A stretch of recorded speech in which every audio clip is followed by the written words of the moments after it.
Guys hello guys, high. আমার কাছে কেন খবর?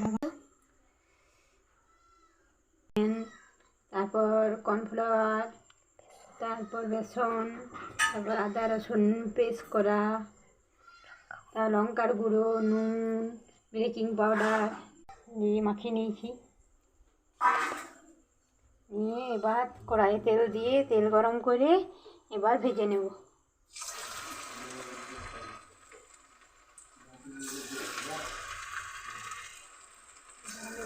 শুরু করে দিয়েছি।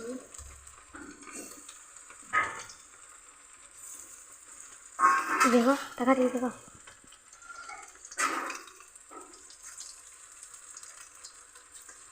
করবে দেখুন লাল লাল করে ভেজে নিয়েছি। এইরকম করে একবার ট্রাই করে দেখুন, খেতে দারুণ লাগবে। তো রেসিপিটা একবার তোমরা ট্রাই করো। তো চলো টাটা।